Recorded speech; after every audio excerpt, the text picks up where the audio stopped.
Bueno, la diferencia era entre los sistemas tradicionales y data mining, que los sistemas tradicionales tienen que partir de una hipótesis y data mining no tiene, no hace falta, digamos, que partan de una hipótesis. Data mining llega a partir del análisis gráfico que puedan hacer o de la aplicación de las técnicas. Y lo otro es que la complejidad del dato almacenado y las interrelaciones para los sistemas de información tradicionales lo hace muy complicado y la minería de datos lo puede hacer mucho más rápidamente. Y por último, en cuáles son las tecnologías en las cuales se apoya data mining y es la recolección masiva de datos, potentes computadoras con multiprocesadores que no había antes y las técnicas de minería de datos que dejaron de ser de la parte científica y pasaron a ser algo un poco más habitual. Lo siguiente que vamos a ver es algunos ejemplos de aplicación de técnicas de minería de datos. Estos ejemplos son los tres primeros son los clásicos, digamos que si ustedes leen cualquier libro de minería de datos, lo van a poder encontrar. Hay un libro que no sé si creo que no les compartí la biografía, que se llama Introducción a la minería de datos, de Fernández Horayo, que es como la Biblia, digamos, todo el mundo, todas las publicaciones que ustedes vean de minería de datos hacen referencia a este libro, digamos, porque es muy básico, digamos, pero tiene todos los conceptos correctamente desarrollados, digamos, para que ustedes se guíen de eso. El primer ejemplo es el análisis de créditos bancario. Este problema es un problema clásico, es donde los atributos que caracterizan a un ciudadano tienen que predecir cuáles son los nuevos registros para la exactitud, para otorgar o no el préstamo. Entonces ustedes tienen que saber un crédito de tantos años, tal monto, digamos, si él cobraba tanto dinero, si tiene casa, si tiene cuenta, si es moroso o no, si volvió los créditos anteriores.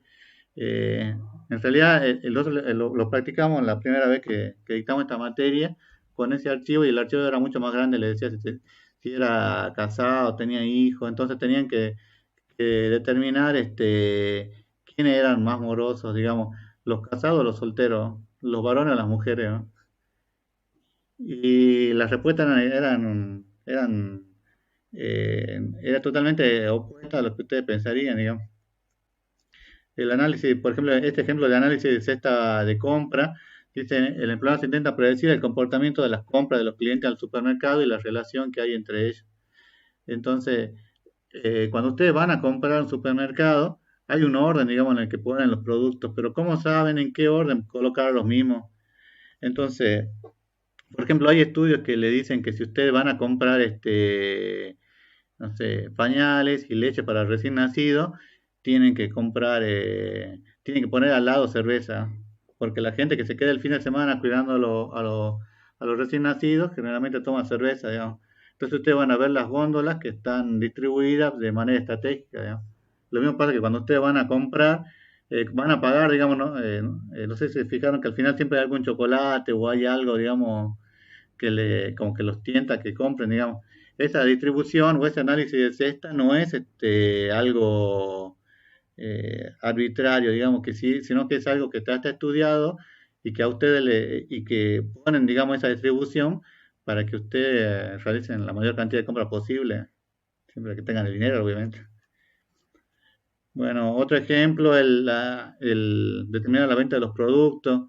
Por ejemplo, en base a las compras que tenemos en los años anteriores, cuál es la proyección de compra que vamos a tener en las fechas actuales, o en el año actual, digamos, o el mes actual. Fíjense, en este ejemplo de análisis de sentimiento, que nosotros presentamos un trabajo de investigación en la facultad que era análisis de sentimiento y no entendían de qué se trataba, digamos. ¿Qué es el análisis de sentimiento? ¿Saben ustedes o no? Inteligencia emocional. No, no es inteligencia emocional. La inteligencia emocional se refiere a otra cosa. El análisis de sentimiento es, no sé si ustedes vieron cuando hacen comentarios en el Facebook o hacen comentarios en Instagram, o en algún, Sí, o en Facebook, cuando hacen algún otro tipo de es lo que comentario, nos decía ¿sí? la objetividad de los comentarios, que no, algo así. Claro. Por ejemplo, uno de los chicos que presentó un trabajo de una beca que es Álvaro Yampa, que la presentó ahora. Él hizo un trabajo de análisis de bullying. Entonces él veía todos los comentarios que había en Facebook y en base a eso determinaba si le hacían bullying o no le hacían bullying. Entonces tenía que determinar, sacar la cantidad de palabras y decir cuál era la situación en cada caso. Fíjense que este gráfico es muy común, digamos que ustedes lo van a ver, porque lo que le muestra es, por ejemplo, en el texto del que están hablando, la palabra más grande es la que aparece más resaltada. Acá, por ejemplo, sentimiento es la que aparece de mayor tamaño, digamos. O lenguaje, la segunda, digamos, la segunda palabra. ¿Estamos? Este análisis de sentimiento es como una subrama de lo que es la minería de texto. La minería de texto, digamos, es el análisis de texto en general y el análisis de sentimiento es la subrama de la minería de texto que se dedica a ver, ya sea en Facebook o en Twitter, lo que sea, cuáles son los comentarios que hay y a partir de ahí sacar, comentar, opiniones o análisis. ¿Estamos? ¿Hasta ahí vamos, chicos? Sí, profe. Todo bien, profe. Bueno, fíjense que bueno, no tuve mucho tiempo para poner publicaciones, pero estas son algunas que yo quería que ustedes vean, digamos, que son de algunos trabajos que presentamos el año pasado con algunos chicos. Por ejemplo, este trabajo de minería de datos para soporte de acciones de planificación educativa es el trabajo que yo les decía, que se recibieron Mogro y Montes, que ellos utilizaron esta técnica GBM con una herramienta que se llamaba H2O, como el agua, que es una herramienta para analizar el bajo rendimiento de deserción estudiantil en la secundaria de la provincia de Jujuy. Entonces ellos juntaron todas las bases, después hicieron un pequeño cubo de datos y un data warehouse y con el data warehouse después aplicaron esta técnica que le dio mejor resultado, digamos. Esta herramienta H2O no lo usamos mucho nosotros, pero es una herramienta muy práctica. La gran ventaja que tiene esta técnica comparada con la otra técnica es que le da una muy buena performance, digamos. Cuando ustedes quieren aplicar, supongamos, una técnica, no sé, de redes neuronales, están bastante desarrollados, digamos, el algoritmo y obtienen una muy buena performance, digamos. Le da los mejores parámetros dentro de todo. Ustedes con hacer clic acá pueden ver el trabajo, ¿no? Entonces ahí ustedes pueden hacer un análisis como para que ustedes vean y se guíen, digamos, cuáles son digamos, cuál es el tipo de datos o el tipo de acciones que se puede hacer con minería de datos, digamos, esa era la idea. Por ejemplo, este es un trabajo del 2019 que era una aplicación de esta técnica de K-means y WJ48, que es un tipo de árbol, con RapidMiner para el caso de violencia de género en la provincia de Jujuy. Entonces, no me acuerdo, por ahí le puedo decir cuánto, la ingeniera Rodríguez, cuánta cantidad de datos había, digamos, para ese trabajo, pero se recaudó, no sé, 6 meses, un año. Y sobre los datos recaudados, sobre los datos recolectados, mejor dicho, se hizo mucho preprocesamiento, mucha limpieza de datos y después aplicaron las técnicas, digamos. En sí el trabajo más fuerte que tuvieron ellos es obtener toda la información y hacer el preprocesamiento que necesitaban para obtener los resultados que ellos querían. ¿Está?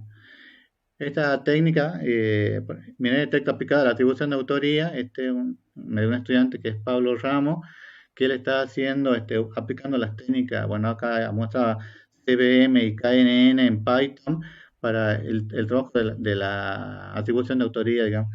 Este problema es un problema en el que ustedes intentan comparar un texto con otro texto y verificar si es este, si hizo un plagio o no hizo un plagio. Digamos, el tema es que puede ser el plagio de una parte o el plagio de una porción grande, digamos, y tiene que comparar una porción de texto con un libro, entonces, o con varios libros, digamos, que tienen en la biblioteca.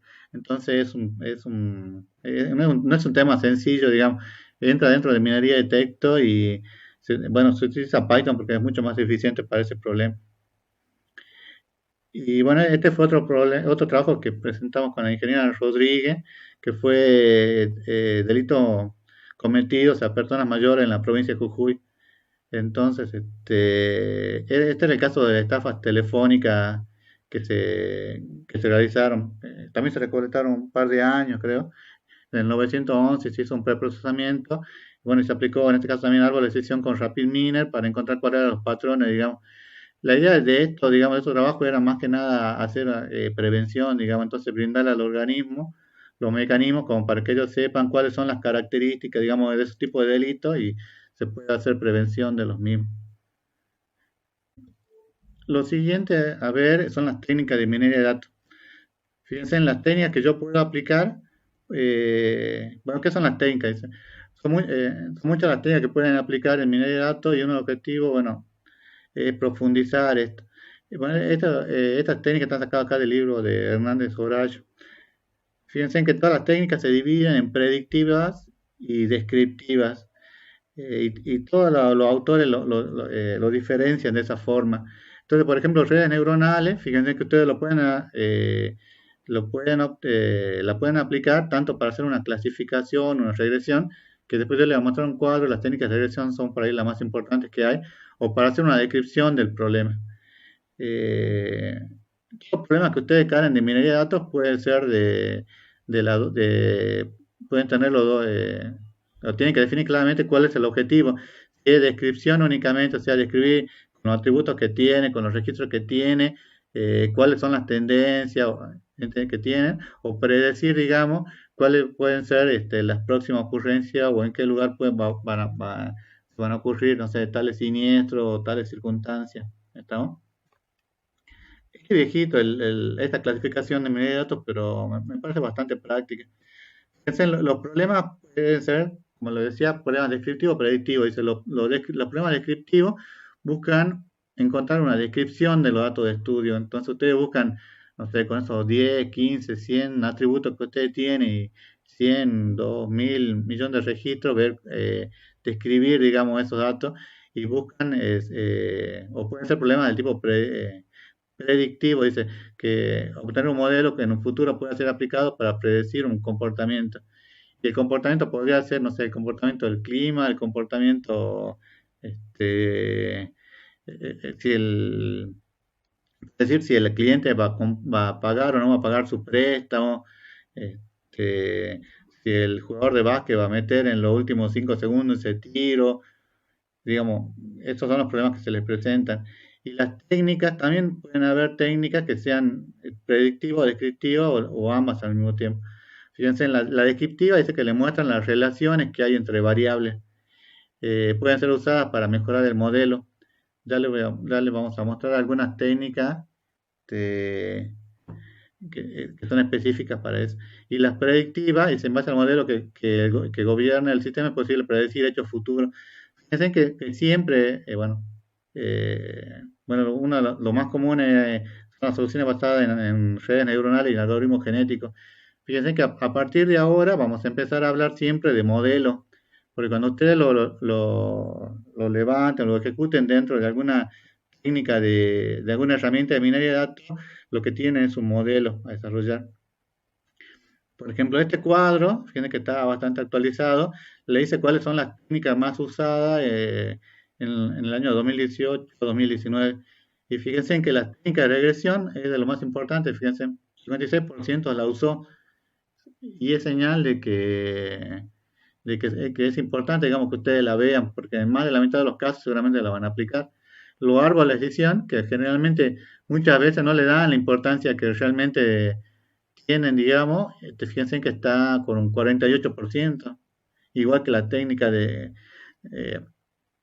los clustering, que también es otra unidad que vamos a ver, y las técnicas de visualización, que son las que vamos a ver en la clase que viene, tampoco se le da la importancia, digamos, muchas veces quieren aplicar directamente redes neuronales y en realidad con una correcta visualización y aplicar un árbol de decisión se llega a resultados mucho más rápido y eficiente, digamos, y no tienen que perder horas por ahí buscando complicadas técnicas ni nada, digamos, porque digamos, esas son las técnicas que más se están usando en el mundo y, digamos, no tiene sentido complicarse con algunas técnicas que por eso son muy complicadas en el sentido de interpretar o de poder aplicar, o a veces los resultados hay que estudiarlo detenidamente. Fíjense, si ustedes lo comparan a esto, entre las técnicas las que están con rojo, fíjense en el 2017, y las que están con celeste en el 2019. Fíjense que las técnicas de regresión en estos últimos 2 años, 3 años, disminuyó por las técnicas de regresión. Las técnicas, los árboles de decisión se aplicaron un poco menos. Los clustering se están aplicando, no, no, claro, los clustering se están aplicando menos en el 2019. El que cree, ¿cuál creció? Bueno, las series temporales, estas crecieron, por ejemplo. Las redes neuronales también crecieron. Esto le da una idea, digamos, en general, digamos, de cuáles son los métodos o las técnicas más usadas y que ustedes cuando tienen que encarar un problema, desde qué punto de vista lo encararían, digamos. Eh, lo que hablamos siempre por ahí en el grupo de investigación en el que estamos es que a veces lo más sencillo es lo más eficiente, digamos. Es mucho más fácil a veces aplicar un árbol de decisión que ustedes dicen, pero algo muy tonto, pero le da una eficiencia mucho más rápida, una eficiencia en tiempo mejor, digamos, y es mucho más rápido que otras técnicas, digamos, inclusive que las mismas redes neuronales, que por ahí tienen mucha publicidad, pero que no, pero por ahí son un poco más complejas. Fíjense que la minería de texto disminuyó un poco también el uso de ella en estos 3 años, ¿no? Igual es bastante lo que se está usando.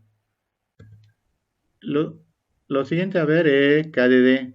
KDD dice que es el proceso no trivial. Yo le dije que era de las primeras metodologías que aparecieron para minería de datos. Y capaz que no es la más usada en la actualidad, digamos, pero tiene muchas partes, digamos, que otras metodologías aplican. Fíjense, en KDD le dice que es el proceso no trivial encontrar patrones y lo que remarca es que se busca que sea algo válido, o sea, que trata de encontrar cierto grado de validez, o sea, que lo que ustedes encuentren realmente les sirva, digamos, para algo, sea algo novedoso, o sea, sea algo que sume y no sea algo ya que ya sabían, que sea algo potencialmente útil y que sea comprensible para el usuario. O sea, que tiene que ser algo que el usuario pueda llegar a entender. Si ustedes le dicen, por ejemplo, no sé, que en tal sucursal hay una tendencia a que se vende menos y en todas las demás sucursales se vende un poco más, digamos, en esa época, tal vez sea por el tipo de vendedor en el que está en ese momento, digamos, o tal vez sea porque tenga que cambiar el tipo de mercadería que hay en ese lugar, digamos, tiene que ser algo que a él le sirva, ¿no? Fíjense que cuáles son la fase o la etapa, digamos, que van a tener la selección, el preprocesamiento, la transformación, la minería de datos y luego la interpretación o evaluación. Y como yo le decía, la parte más pesada o la parte, no es más pesada, la parte que involucra más o debería involucrar más trabajo es la parte de preprocesamiento o limpieza, porque después la parte bueno, también la de transformación o reducción, porque después la aplicación de las técnicas tiene que ser algo que no les lleve mucho tiempo. El gran trabajo tiene que estar acá en el preprocesamiento, en la transformación, en la selección de los datos. Ahí es donde usted tiene que hacer mucho énfasis y por eso es que las siguientes dos clases se van a dedicar íntegramente a esa parte, o 3 clases. Fíjense en este gráfico. Este gráfico es muy interesante, ¿no? Este dice que debe ser el esfuerzo que ustedes deben invertir, digamos, en la preparación de los datos, en dejar que todos los datos sean correctos, digamos, para las técnicas de minería de datos tiene que estar, no sé, un 60%. Y acá, fíjense, un 20% por ahí puede ser para establecer el objetivo, digamos, en forma inicial, para que ustedes hagan un análisis de a qué es lo que quieren llegar con las técnicas. Y fíjense que un 10% podría ser para aplicar las técnicas de minería propiamente dicha, digamos. Esto tiene que ser como aplicar, si no funciona esta técnica, bueno, y el resultado no me es significativo, apruebo otra técnica. No es algo que le lleve mucho tiempo y tampoco la parte del análisis de resultados, porque la aplicación de estas técnicas, digamos, con los datos que ya son válidos, le van a dar resultados que obviamente ya van a ser válidos, digamos, entonces no da mucho lugar a diferentes o malas interpretaciones. Entonces, la preparación de los datos nos tiene que volcar en la mayor parte del esfuerzo. No lo digo yo, lo dicen los autores, ¿no?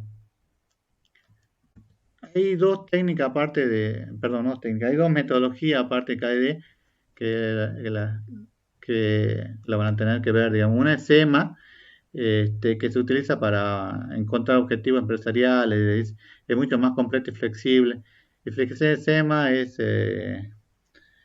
Sample, Explore, Modify, Model, Access, digamos. Y lo que hace, fíjense, es eh, fíjense, se enfoca en características técnicas de desarrollo de procesos, es muy limitada en términos de herramienta y en producto. Generalmente SAS, que es SAS es el creador, digamos, SAS es la herramienta de IBM, digamos, y es una de las más usadas, utiliza esta metodología. Pero la que más se está usando actualmente, digamos, más que inclusive que KDD, es CRISP-PDM.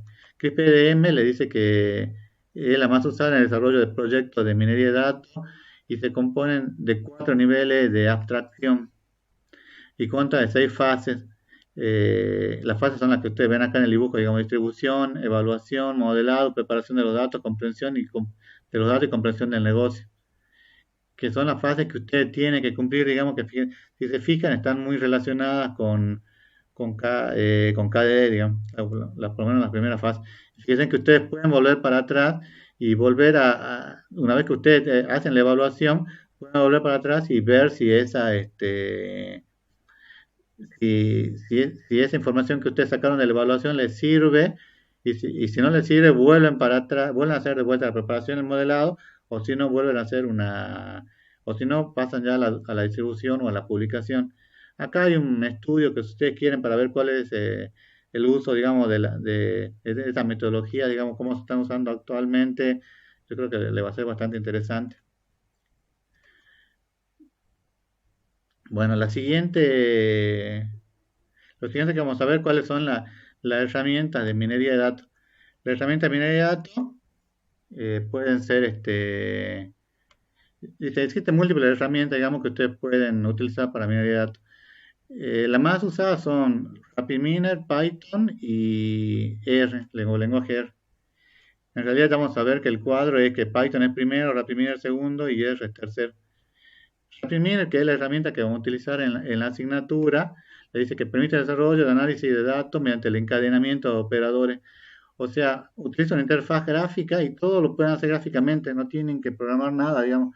Entonces es muy práctico de usar y es muy cómodo, porque ya ya viene con herramienta incorporada para la parte de análisis gráfico, de minería de datos y análisis deductivo. ¿Cuál es el inconveniente que tiene este RapidMiner? Que la versión que es libre, digamos, solo pueden trabajar hasta, creo que hasta 10.000 registros. O sea que si tienen más cantidad de registros, lo van a tener que partir, o si no, van a tener que utilizar otra herramienta, digamos. Pero van a ver que es muy fácil de emplear, de practicar, y ustedes pueden comparar, digamos, cuáles son las diferentes técnicas que pueden aplicar. Lo que más se está usando, porque fue creado para eso, digamos, es Python. Dice, Python no es una herramienta de minería de datos, pero es un lenguaje de programación. Soporta orientación a objetos, programación imperativa y programación funcional. Interpretado dinámico y multiplataforma, digamos. Por ahí puede ser muy difícil al principio de poder ver, digamos, si ustedes están acostumbrados a la programación tradicional, digamos, es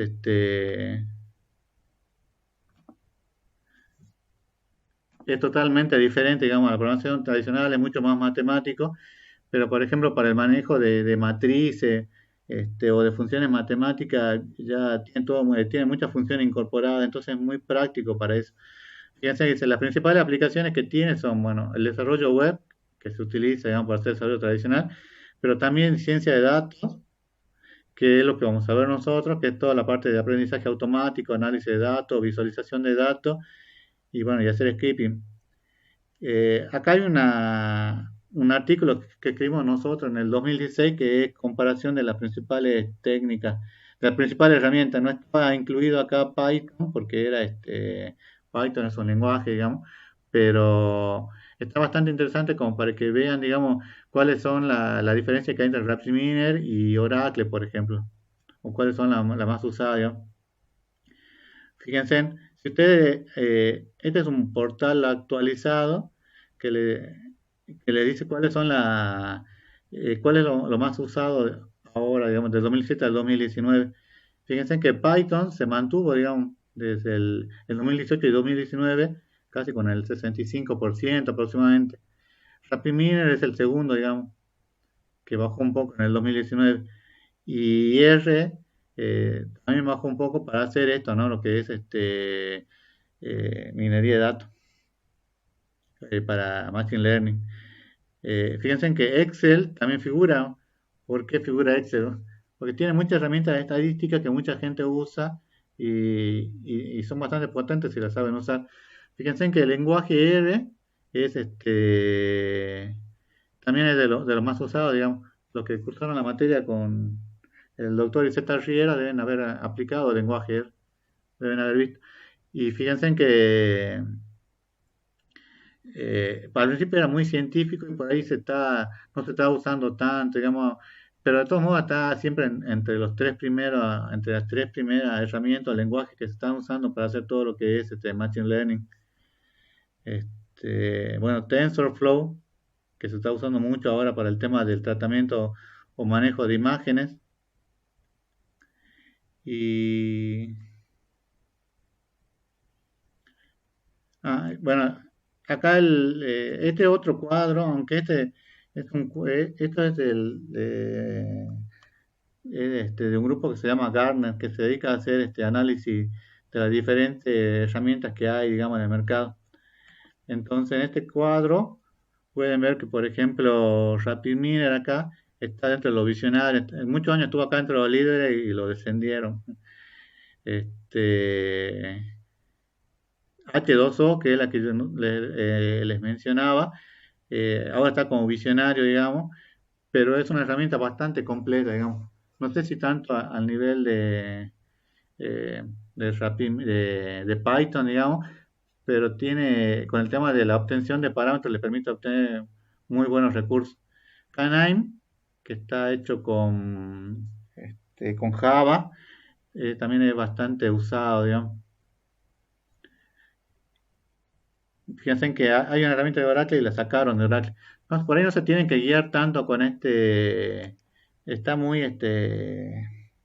sesgado por ahí este, lo que eh, la, la clasificación que hace Gartner, digamos, principalmente porque ellos lo analizan si es pago o no es pago. Fíjense en que SAS, por ejemplo, que es el de IBM, eh, es uno de los más potentes, obviamente, digamos. En la facultad creo que hay un libro que es de SAS, que anda con 311, tiene un disque que no sé si seguirán los disques ahí en la facultad, pero hoy en día la tendencia es hacer todo o con Python, o con RapidMiner, o con R, digamos. Puede ser un poco más, un poco menos de cada uno de ellos, pero de ahí ustedes tienen que ver cuál es el que le conviene para cada caso. Nosotros lo que decíamos por ahí en el grupo de investigación en el que estamos, es que por ahí para hacer toda la representación gráfica, para obtener todas las partes de estadística, RapidMiner es muy funcional para eso. Entonces, hacerlo con RapidMiner para esa parte es muy práctica, digamos. Para mí es más práctico que hacerlo con Python. Ahora, cuando quieren ya hablar de alguna técnica en particular, no sé, de minería de texto hacer alguna, y bueno, tienen que ver si por ahí les conviene hacerlo con Python o lo conviene hacer con H2O, digamos, ver cuál es el que le da el mejor resultado. ¿Qué es RapidMiner? Es un programa informático para análisis y minería de datos. Permite el desarrollo de análisis de datos mediante el encadenamiento de operadores. O sea que yo pongo un operador al lado del otro y puedo, y veo cuáles son, cuáles son eh, voy concatenando, digamos, el operador y voy realizando diferentes operaciones sobre los datos, digamos. El primero siempre va a ser obtener los datos y, supongamos, levantar alguna planilla de datos, de cálculo, y después sobre eso le puedo aplicar, no sé, alguna normalización o lo que yo considere conveniente, digamos. Fíjense, es un tipo de software, bueno, trabaja con interfaz gráfica o GUI y es de tipo batch o de lotes. tiene un tipo de licencia GNU GPL Open Source y lo pueden utilizar con Windows o con Linux. Tiene más de 500 operadores, aunque ahora creo que ya superó este número bastante. Porque ustedes pueden utilizar operadores o técnicas que son propias de, de lenguaje R o de, no me acuerdo si de Python, pero de R sí las tenía, pueden importarlas, digamos. Bueno, sin entrar en detalle en las diferentes versiones de RapidMiner, bueno, ustedes van a trabajar con la versión básica, pero solamente el problema, como les decía, es que pueden trabajar hasta 20.000 registros y tienen que ver qué es lo que ocurre, qué es lo que hacen después cuando quieran, cuando superan esa cantidad, digamos. O se van a tener que cambiar a Python si quieren hacer eso, o pueden dedicar una parte para lo que es el entrenamiento y la otra parte para aplicar ese resultado del entrenamiento del modelo. Bueno, para probar por primera vez la pauta, bueno, ¿qué es lo que tienen que hacer? Primero tienen que descargar la planilla o la base de datos a trabajar. Este año vamos a cambiar, digamos, vamos a utilizar algunos repositorios que en algunos cursos que hice que vi que estaban bastante interesantes. Por ejemplo, Kaggle, que usted creo que es kaggle.com, si no me equivoco, está ahí escrito. Sí, kaggle.com. Si ustedes entran a este repositorio, creo que tienen que anotar su correo y registrarse. Lo que pueden hacer es obtener bases de datos gratuitas, pero no una base.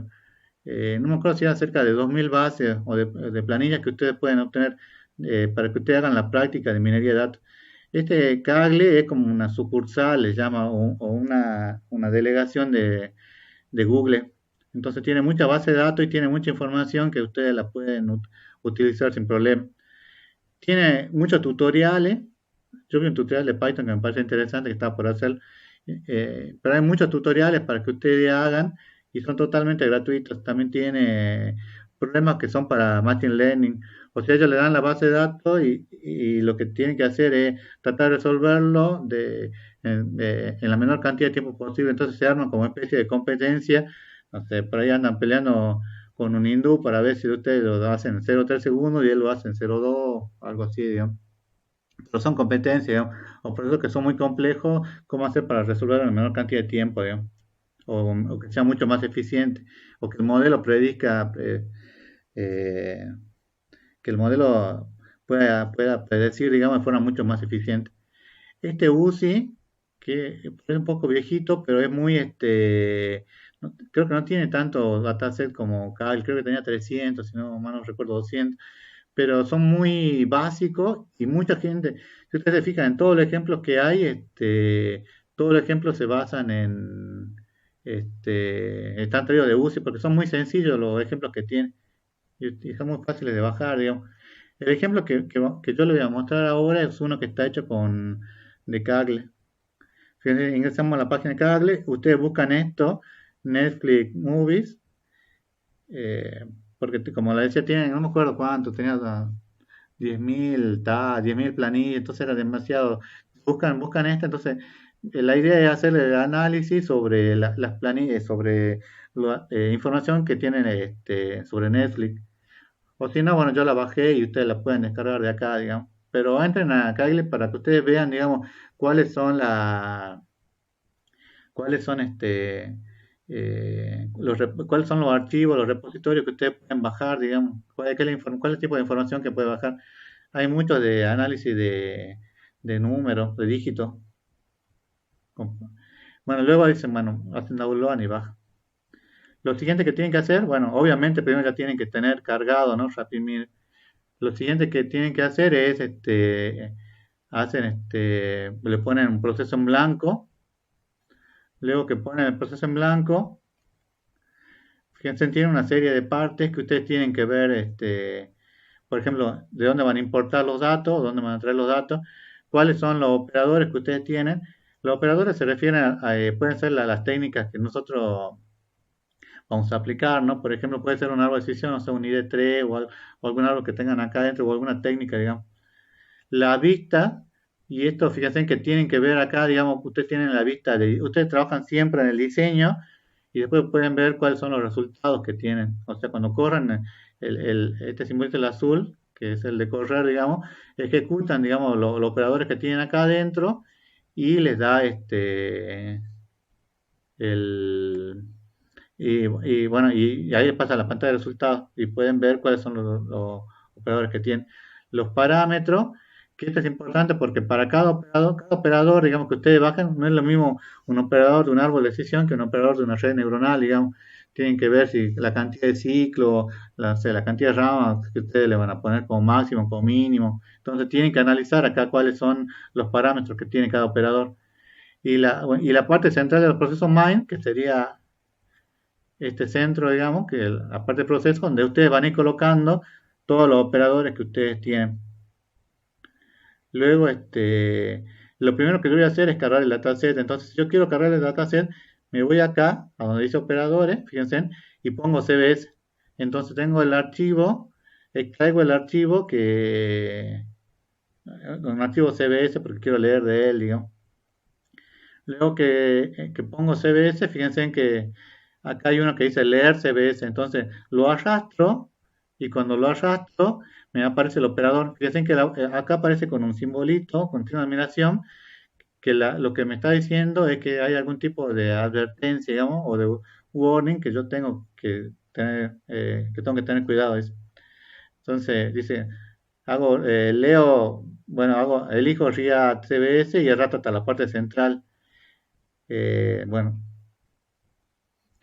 dice que hay dos formas de indicar el archivo a trabajar. Fíjense, estas son las dos formas donde están los pingüinitos marcados. Una son que pueden indicar el archivo acá directamente y la otra es importar con la configuración de Wizard.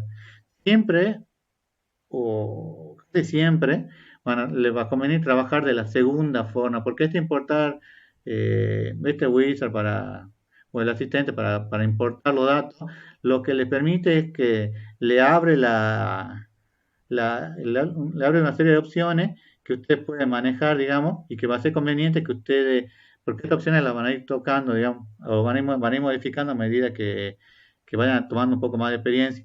Fíjense, le dice, una vez seleccionado el import wizard, lo que hacen es seleccionamos el dataset seleccionamos cuál es el archivo, en este caso era Netflix Tips CBS. Cuando lo hacemos, nos muestra esta pantalla. Al hacerlo, podemos observar donde nos pide especificar el formateo de datos y que al final nos señala que no hubo problema, digamos. O sea, tienen que ver acá que nos diga que no hay problema. Muchas veces pasa de que se pasan de la cantidad de registros y le ocasiona problemas.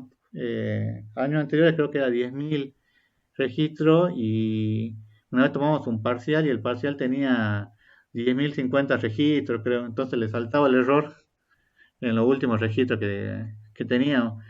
Y lo que tuvieron que hacer es borrar el archivo o partir en dos, digamos. Tienen que ver, digamos, fíjense acá hay unos signos de pregunta. Esos signos de pregunta lo que le están indicando es que hay datos que están incompletos o que están ausentes. Que eso vamos a ver después cómo hacer o qué acciones se pueden hacer para superar eso. Antes de presionar Next, podemos observar que existen varios signos de pregunta, bueno, se indican ausentes. Acá a veces le aparece, cuando ustedes tienen más de una hoja en una planilla de cálculo, les tienen que indicar con cuál hoja quieren trabajar. Supongamos que tienen, no sé, una hoja que es de Argentina y otra hoja que es de Chile. Entonces, si usted quiere trabajar con la hoja de Argentina, tienen que indicar esa, o si es la hoja de Chile, indicarán la segunda, digamos. Depende con cuál quieran trabajar. En este caso no había, digamos, era una sola planilla sencilla. A ver. Lo siguiente.